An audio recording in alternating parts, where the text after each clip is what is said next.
Hello developers, we're going to look at today the lowly HTTP client. We've all used it, but the question is, are we using it correctly? And today we will cover a few brief points. Alright, so here we have our Blazor application. We have a make a request and a make a JSON request. And so let's look at our code here and see what our best practices are. All right, so the HTTP client, well, it connects to an API. So as you can see in this example, I am connecting to HttpClient.com, which is just a test site for just testing your API calls. All right, now notice I have this as a private static HTTP client. But does that not go in the face of everything you've ever learned about classes and objects? Well, the HTTP client, we don't want to have multiple instances of it. It's not one of those classes that you spin up for every request. Instead, there should be one HTTP client per application, right? Because that allows it to manage all of those connections. If you're instantiating many different ones, each time you're connecting, it's opening up a new connection as opposed to sharing those connections, right? So you want to let the HTTP client do its thing and manage those connections efficiently. And so the way you do that is by only using one of them. So, for example, if you fired off 1,000 different HTTP clients, everything might be okay, but at a certain point, you're going to run out of sockets and you're going to have an error. So again, just use a single HTTP client. Now, having said that, as you can see, I'm spinning up this HTTP client and I'm giving it a base URL. So what I like to do is have one HTTP client for each API that I'm hitting, because typically I have an API that I'm going to hit and there's a number of different API calls that I make to it, but it's all to that same base address.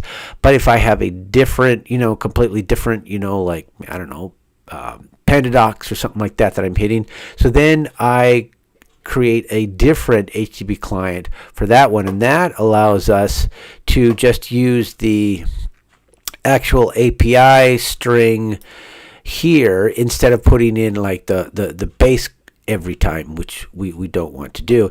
And of course, in a real application, you wouldn't have this baked into your code. You would have it in a configuration file, but this is just an example.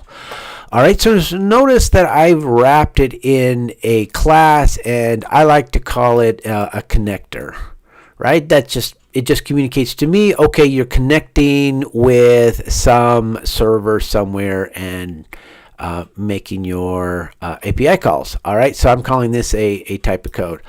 All right, so now, of course, to use that over on a page, and we come over here to our index, we're going to inject that type of code connector here.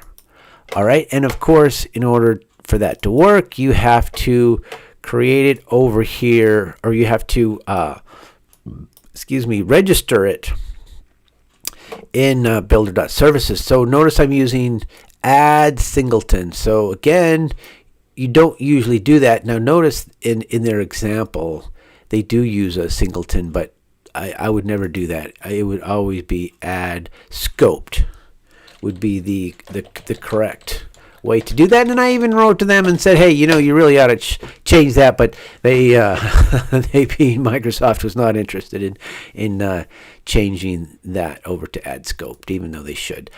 All right, so in any case, point being, you register it here, and then you can use it over here in your app. All right, so we already have this app running, so let's click make request, and we hit our breakpoint, and boom, it went out, it got it.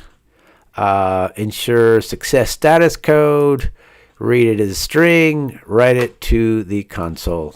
So then if we come over here, we can see that we went out there, and this is the data that we got back. So that worked very easily. But in a real app, you don't actually want a string, right? What are you going to do with a string? You don't want a string. Come on, man.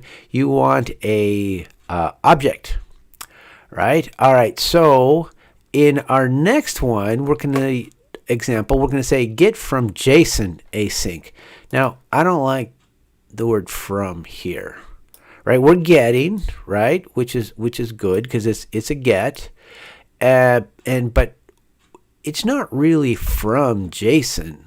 Like, to say get from JSON like implies that, I don't know, you're passing JSON to it or something. No, really it's get, and then it's to JSON. So the response you want to convert from JSON into a list to do. So we're using get from JSON async. And so now let's go back to our page, and we click make JSON request, and we come back over here, and we wait for it for a moment. It's not super fast. Let's make sure it's doing its thing over here.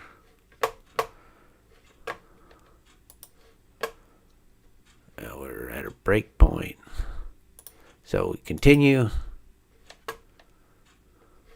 All right, well, let's try it again. Make JSON request. All right, so now we hit our breakpoint, get from JSON async. Come down through here to do, await, console.write for each. And now we have our list, and it's been deserialized to our entities. So all of that is good. So one other thing of note is that we're using a public record class. It's just a little lightweight thing there going on, and I think it's interesting that it says record class instead of just record, but that's another video. All right, so just to recap, you only want to use one instance of an HTTP client, not many. And then if you want to convert your result back into your entities, use the get from JSON async, which is actually an extension method. So if you look and you for some reason couldn't find that, you just make sure that this particular library is included. It's in I think system.json.client. But in any case, there you have it. I hope that was interesting. We'll see you next time. And by the way, don't share. Everybody does that. No need. It's just a little a little coding tip. All right, that's it.